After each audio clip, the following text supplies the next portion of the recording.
Yo, that's right. No doubt representing 213. Funk Dubious. Hey, Rex. Yeah. The Dubious. Check it. Intro. Rock my curl without the Crisco. Creased up khakis, a 40 and my pistol. Jace de la Réunion, l'île de la Réunion, au fin fond de l'océan Indien et non pas dans les Antilles. 37 ans, plus d'une vingtaine d'années de peinture et à peu près 18 ans avec mon petit personnage, le petit Gouzou, qui suit mon parcours et mes périples à travers la planète depuis tout ce temps-là, quoi. Le premier Gouzou est apparu en 92 en fait sur la capitale à Saint-Denis où j'étais étudiant en biologie, donc rien à voir avec la peinture ou les arts plastiques en général. J'ai pris les initiales de mes divers prénoms et noms de famille et puis j'en ai fait un anagramme. Et à l'époque, ça faisait bien d'avoir une petite consonance américaine, donc plutôt que de dire Jas, ça faisait Jace.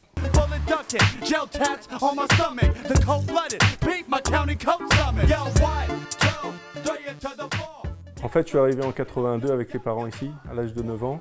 Et en 83, je découvre l'émission hip-hop à la télé, qui était retransmise ici le dimanche soir. Puis j'ai découvert le premier reportage sur le graffiti new-yorkais, donc à cette époque-là, avec Futura, Bill Blast et les autres. Je suis retombé en fait sur un bouquin pendant ma période de lycée.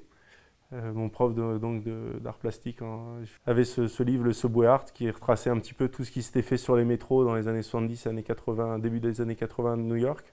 Et j'ai eu un flash et je me suis dit, ouais, c'est ça que je veux faire, quoi.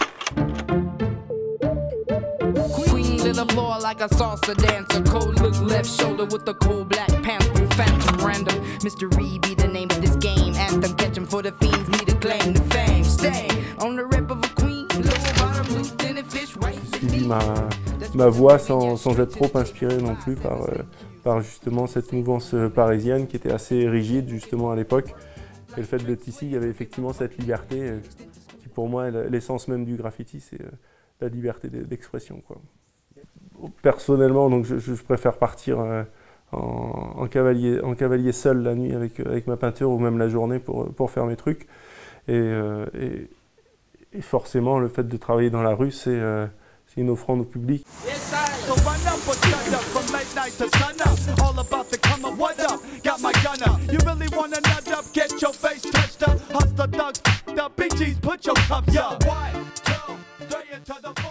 Je pense que le graffiti, il est là aussi pour essayer de faire réfléchir les gens et on a quand même une responsabilité dans le sens où quand on est dans la rue,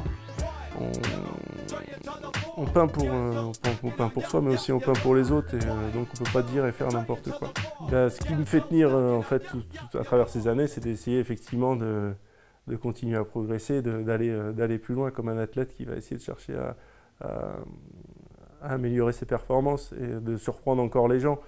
Donc ça va aussi effectivement par des prouesses techniques, dans le sens où voilà, essayer de placer une peinture au milieu d'une falaise qui va faire 40 mètres de haut, ou faire des murs qui vont faire 70 mètres de long sur 20 mètres de haut, et tout ça de manière illégale. Pour la petite anecdote, il y a un journaliste qui m'avait posé la question de comment j'avais fait justement une des peintures que j'avais faites sur une falaise.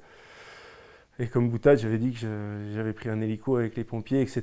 Et le mec a retranscrit texto, voilà, il se fait aider par les pompiers en hélico, etc.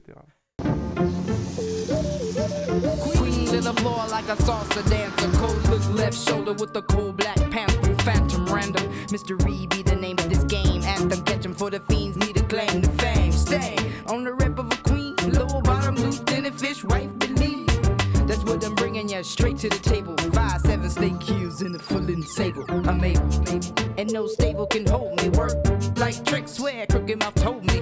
Extensive schooling in the name of the game. Dave Moore, Coleon, Hardy Boy made it plain. They said, keep the hustling, whatever you do, don't ever. Ou alors quand il y a des petits coups de chaud, je me dis bon là, il faut peut-être aller un peu trop loin, il va falloir arrêter un peu de calmer tes papas, là il va falloir que tu sois un peu plus responsable.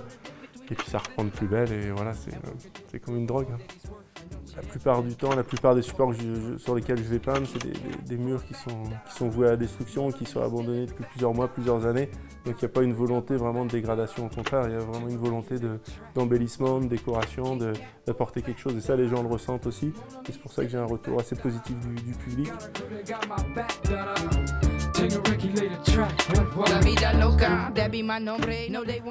Le pire souvenir, une arrestation en 99 à New York, pleine période Giuliani.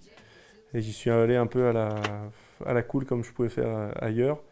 Sauf que là-bas, ça passe pas trop. J'étais sur Broadway et donc des flics en civil m'ont arrêté. Et ce que j'ai pris pour un peu de la rigolade au début, m'a vite été calmé. Quand j'ai fait le tour en fait, des postes, etc., fini au central avec les prises d'empreintes, les photos, etc. Et l'avocat qui me dit « Ouais, mais là, tu vas pas pouvoir rentrer en France parce qu'on ne trouve pas le proprio et tant qu'il n'y a pas de procès, tu ne pourras pas sortir et tout. » Et voilà, des conditions de détention horribles. Et heureusement, en fait, l'avocat, donc commis d'office, a été cool. Il a été voir le mur, j'ai expliqué un peu les conditions, etc. de réalisation. A réussi à parler avec le procureur et ils m'ont relâché en me conseillant de ne pas revenir sur New York.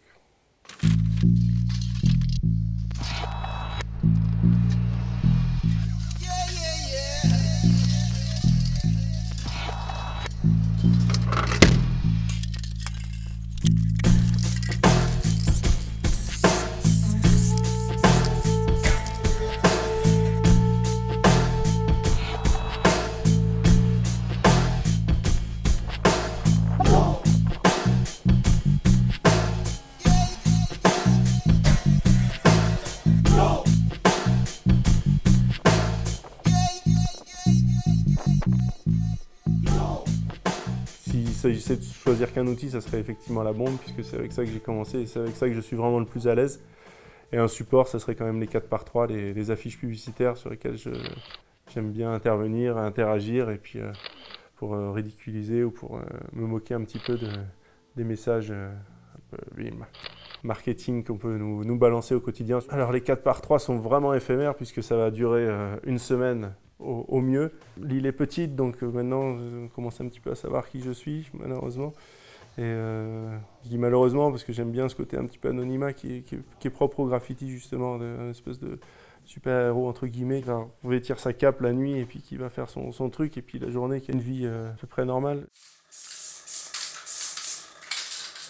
Si j'avais un rêve absolu, je pense que c'est... je ne dois pas être le seul graffeur à l'avoir, mais ce serait de pouvoir faire une énorme marque sur la Lune, comme ça, les gens du monde entier connaîtraient le Gouzou et en parleraient tous les soirs à leurs petits-enfants.